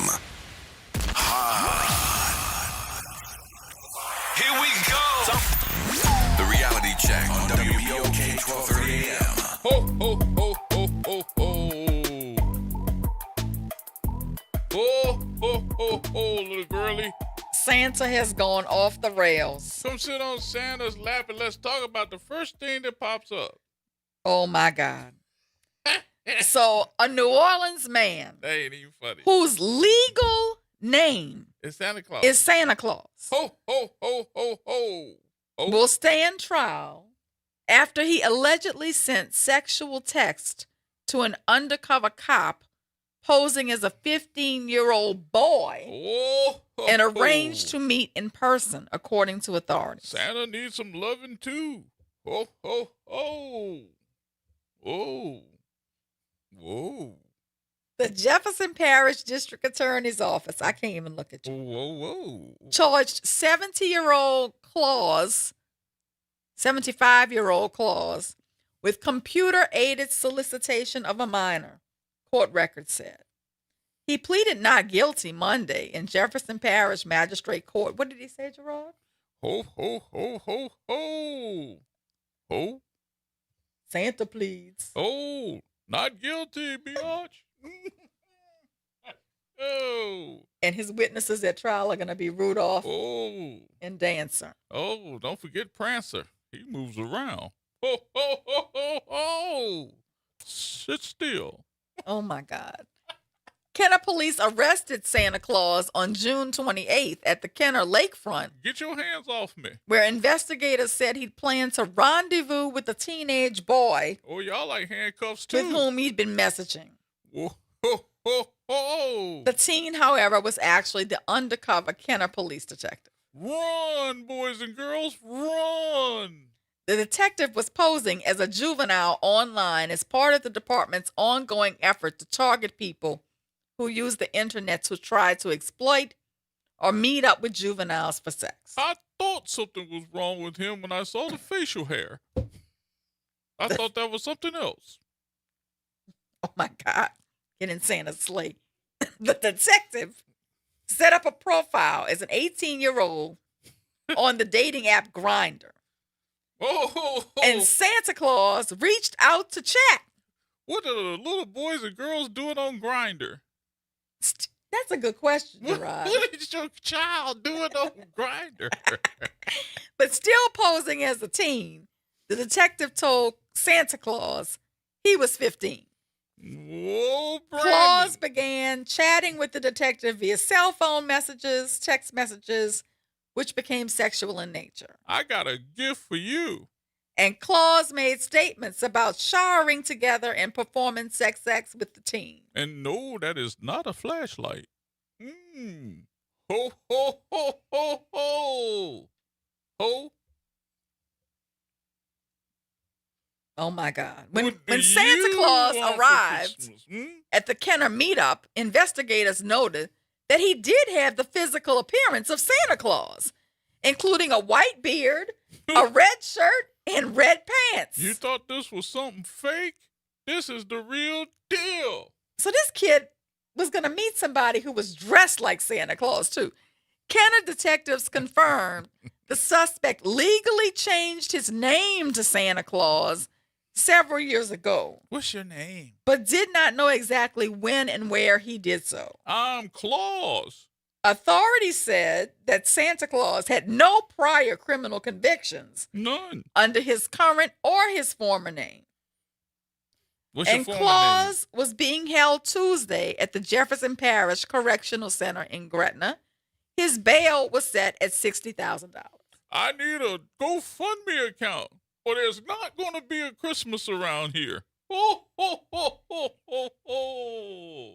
Now Dancer, now Prancer, now Bonner, now Vixen. Get them people to sign up on that daggone thing, man. You cannot make this stuff up. I mean, you cannot make this stuff up. First of all, good question. Why would a 15-year-old be on Grindr anyway? But number two, this man has literally changed his name to Santa Claus to try to entrap children to meet him, and then dresses like Santa Claus when he goes to meet them. What was your former name? Well, today's name is Claus. Former name was Saint Nick. Yeah, we don't know what the former name was. It's not in the news story. It's Saint Nick. But it's rather troubling, to say the least. Ho, ho, ho, ho, ho. Oh. Oh. Y'all need to talk to y'all kids about these predators online. You know, because this is ridiculous. As much as we are sitting up here making fun of this is not funny. No. It really is not. It's disturbing to know that your kid, can get on Grindr. That's not what did I don't even suggest that any no male should be on Grindr. You know, today's predators don't always drive through neighborhoods looking for children. They hide behind fake profiles, gaming platforms like, Fortnite and all of that, social media apps and messaging services. They can pretend to be another teenager, a classmate, or even someone who shares your child's favorite hobbies. The first thing parents need to understand is this: online grooming rarely starts with inappropriate messages. It usually just starts with kindness, kind words, trying to befriend the person. A predator may compliment the child, listen to their problems, send funny memes, play online games with them, or slowly build trust over weeks or even months. So the goal is to become someone the child depends on emotionally before asking for personal information, photos, or secret conversations. And that's why the conversation with your child shouldn't begin with fear. It should begin with trust. Tell your children you can come to me about anything. You will never get in trouble for telling me if someone makes you uncomfortable. And if you make a mistake online, we'll solve it together. But I mean, this is just unbelievable. And somebody went so far as to change his name to Santa Claus to be able to entice children to talk to him online. Why would you? Is that it? Change your name because you want to talk to this kid? I think so. Why else do you change your name to Santa Claus as a sexual predator? I just think it's more than just that one kid. You went through just like I do, just what you got to go through to change your name. Right, because we recently did one. Exactly. So why would you want to go through that just to change your name to Santa Claus or as a sexual predator? And you have no former incidents with children. And you know what? It may be under the last name he used or the current name, but I can't believe you just wake up one day and do something like that. This guy probably has some history and just isn't on the radar of local law enforcement. But, I want to give some people some warning signs that their child may be being groomed online. They become secretive about their phone or computer. They quickly close screens when adults walk in. They receive gifts, money, or gaming credits from someone they don't know. They become unusually withdrawn, anxious, or defensive about online activity. They begin communicating late at night or on multiple messaging platforms. And they suddenly have a new friend that they've never met in person but seem emotionally attached to. Mm-hmm. So, these are just some signs. I think we need to, there's so many things we need to have conversations with kids about now. But, that was just a creepy story. But it's on a very serious topic. Yeah. Let's get Chuck calling in from Monroe. What's going on, Big Money? Hello, I just got in from work, and I was just chiming in, and I heard you talking about what you were talking about. I said, you know what? The name Santa Claus is dangerous in Philadelphia, Pennsylvania. If you all know, if people out there who are sports fans know the story about what happened to the Philadelphia Eagles game, I think it was 1968. Santa Claus came into the Eagles Stadium, had snowballs thrown at him. It's I think even today, Santa Claus doesn't go in stadiums in Philadelphia. It's very dangerous. He'd better go to New Orleans where they kind of, you're doing things like that. But like I said, Philly, I don't know what would happen to him up there. And that would not have been the city of brotherly love. I just had to. I know it's not okay. So funny, I just had to pull that story up while you were talking about it. So the Philadelphia Santa Claus incident was a man who played Santa was Frank Olivo, and on December 15th, 1968. The Philadelphia Eagles were having a terrible season. The scheduled Santa Claus did not show up because of a snowstorm. So Frank Olivo, a 19-year-old Eagles fan who happened to be at the game wearing a Santa suit, was asked to fill in at halftime. And as he walked on the field at Franklin Field, frustrated Eagles fans booed him and threw snowballs at him. Sure did. Yeah, Franklin Field. That's where the University of Pennsylvania plays now. That's the Eagles' old stadium. Yeah, you pulled it up. That's exactly. Unbelievable. Unbelievable. So You're right. Maybe you shouldn't go around pretending to be Santa. Of all people, Santa Claus, Sandy Claus. Some people say it. Yes, indeed. All right. Yes. All right, Chuck. All right. Thank you, I'm my going to get brother. off of here. All right. You all take care. All right. While we're on the air with you and talking about Santa, to bring you a little lighter story, I don't know if it's lighter or not. New Orleans city leaders are asking the special prosecutor, who would be Lori White, to drop the case against Louisiana Attorney General Liz Muriel. City leaders? City leaders. What kind of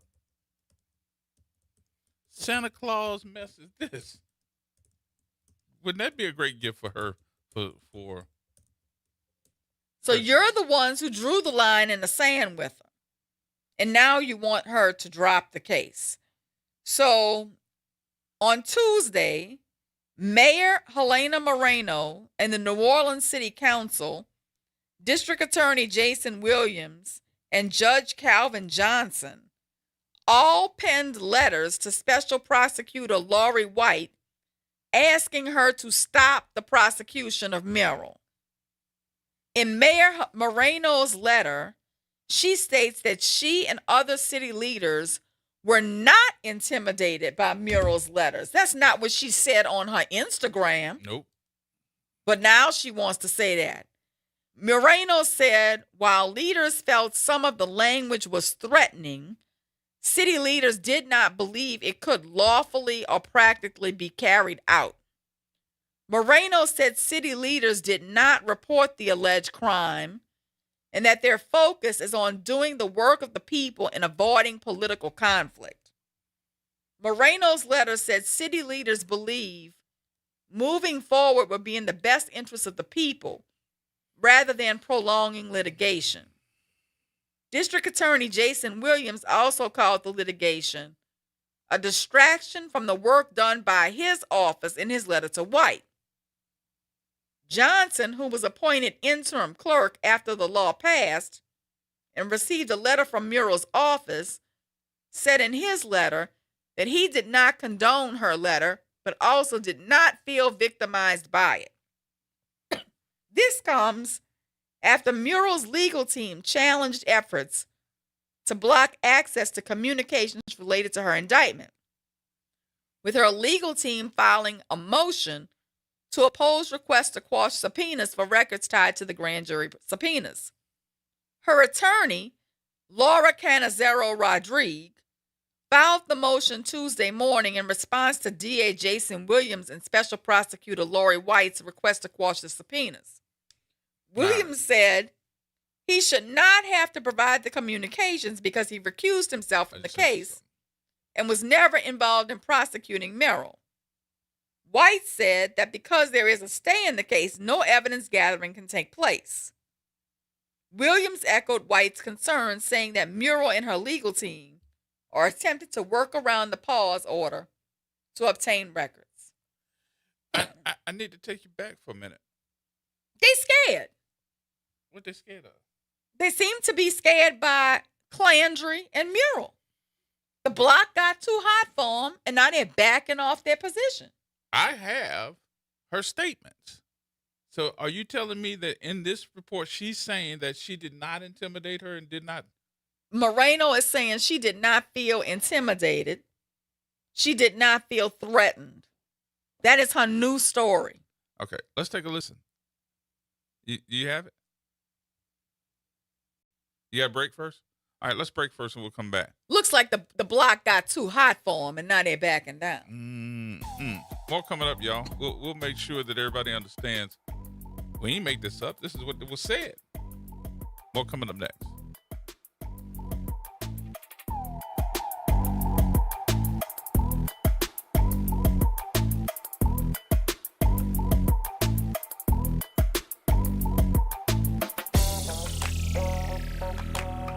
AURN News. Senator Cory Booker spoke exclusively with American Urban Radio Networks in announcing a spotlight forum with Epstein survivors ahead of the committee vote on the nomination of Acting Attorney General Todd Blanche. Here is part of that interview. I'm announcing that here for the first time. We are actually going to have another hearing. Now, the Republicans won't allow it. They curtailed the time, they curtailed the witnesses. So we're going to simply have a spotlight hearing where we're going to invite more witnesses, more experts to come and go deeper into why this candidate is so unqualified. We are not going to stop until we put more evidence out there, more transparency about his record, and try to hold Republicans who are thinking about voting for this person. We're going to make it crystal clear why this person is not only unqualified for this position, that they have proven themselves a danger to the national security and a danger, frankly, to the ideals of justice. For AURN News, I'm Ebony McMorris.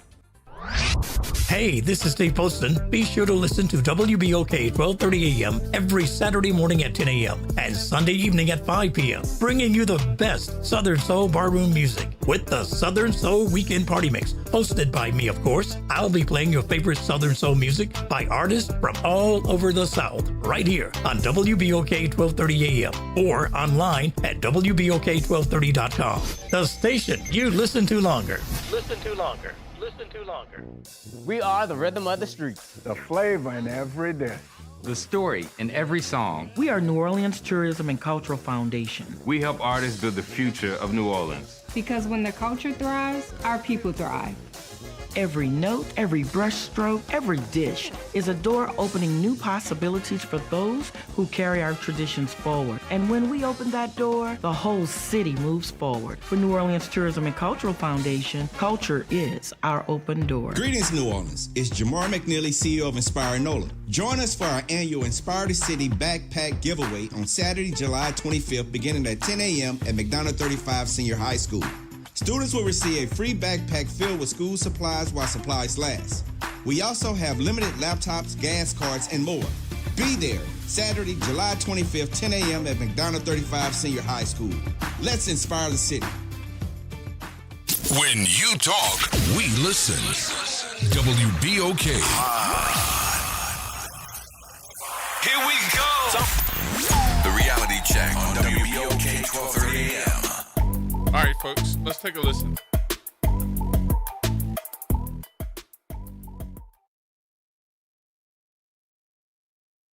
Everyone, I'm coming to you today to make it perfectly clear that I will not be intimidated or threatened by the state attorney general. I received a letter from her today threatening to remove me from office due to my support of recent council action where they appointed an interim clerk of court. In this letter, she also threatens to work to remove our district attorney and 5 members of our New Orleans City Council, Council President Morrell, Vice President Willard, Councilmember King, Councilmember Hughes, and Councilmember McCarron, and then says that it would be up to the governor to appoint all of our replacements.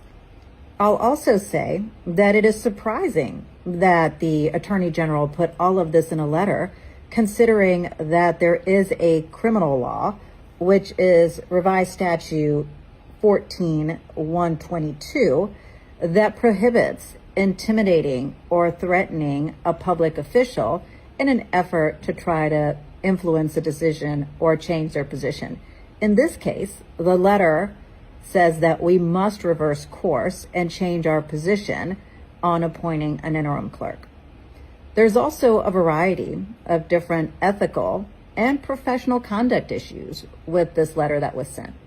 The issues surrounding the clerk's office should all play out in court. Let the process work. Let the legal process work, instead of threatening and intimidating people to try to get them to back down. And so bottom line, I'm not going to be threatened, I'm not going to be intimidated, and I won't back down. I hope y'all have a great day, and thank you for listening. Sorry for all. Intimidated, you said so to us in what you just heard, and now you're backing down.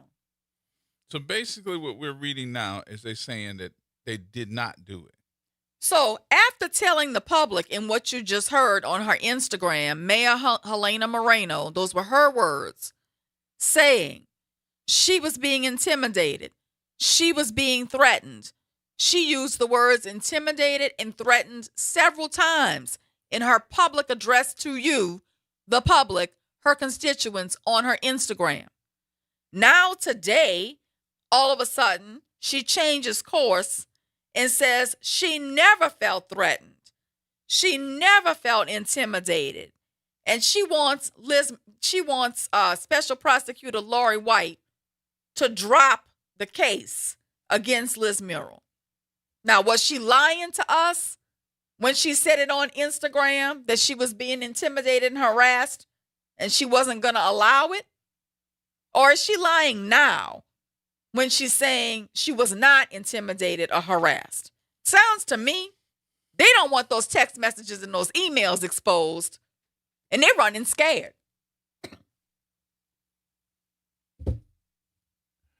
Well, what does it sound like to you? Sounds like somebody being a ho.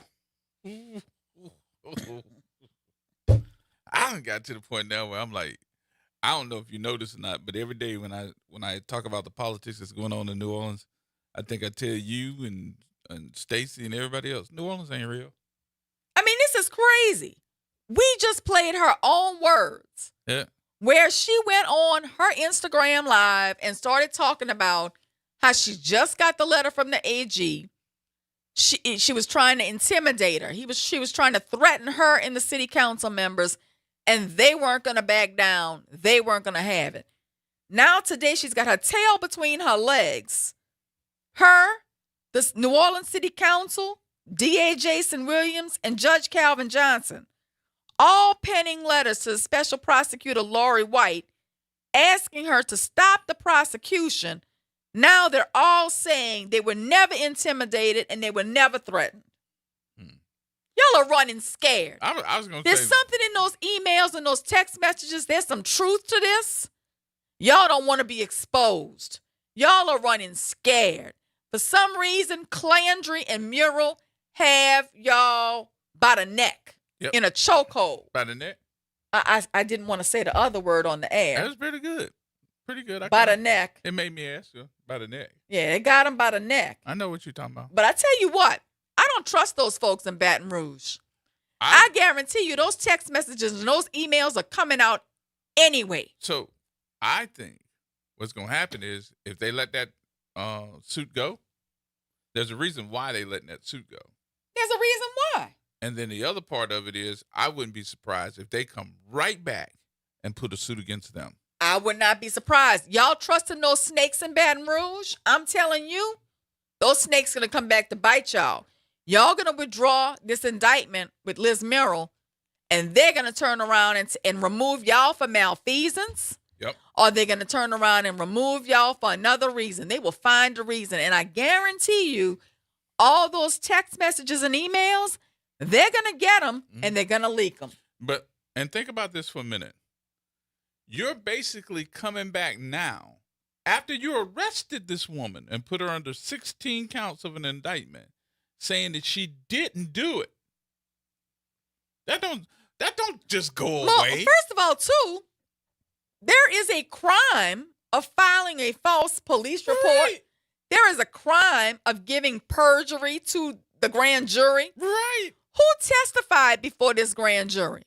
Because if any of these, if the mayor, the city council, and the former judge testified before the grand jury about the letters they received and said they were intimidated and said they were threatened, that's perjury. Yep.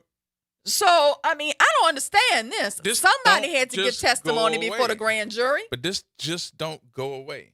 Are we sorry? Let's drop this thing. Come on. Let's move forward. Right, but somebody went before the grand jury as a witness to talk about this letter. I would think whoever went before the grand jury had to say they felt intimidated, or threatened.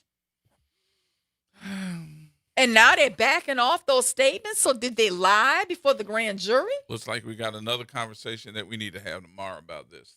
This comes at the end of the show, so we didn't get a chance and probably don't know all of the inside scoop. But by the time that we get here tomorrow, we'll know. Well, I'm going to stand by this. The letter that Liz sent was threatening. Yep. It was intimidating. Yep. The grand jury's decision appears to be right. Why the mayor and the city council and the former judge are putting tail between their legs and running, I don't know. But somebody testified before that grand jury. Yep. We're going to find out. And somebody's running scared. And if you had to put it in perspective, if you let this go, because we know what we're dealing with, don't you think that them folks going to come back? They better not trust those people in Baton Rouge. And they're going to come back and try to indict them. They better not trust them, I'm telling you. Somebody has had a conversation. Some backroom deal has been cut. I don't know what the backroom deal is, but you don't go from one day saying I was intimidated and threatened to the next day saying nothing happened. Right. Something has happened in the middle here, and I don't know what that is. A bunch of politics. But a bunch of politics has happened. And they're not telling us. So how do we get that information? Just like they got the information on Laura White, if that's true. Well, we'll find out tomorrow, y'all. Y'all know what tomorrow's topic going to be, because this is going to be interesting to find out. This one's going to be real interesting to find out. We'll be here. Make sure that you are too. That is going to be tomorrow at 4 o'clock. The woman extraordinaire, the attorney extraordinaire, is going to be in the building if she's not reined in. Henny Penny will be at work tomorrow. Henny Penny, I'll see you at work tomorrow. Y'all have a great rest of the day. We'll see you tomorrow right here at WBOK.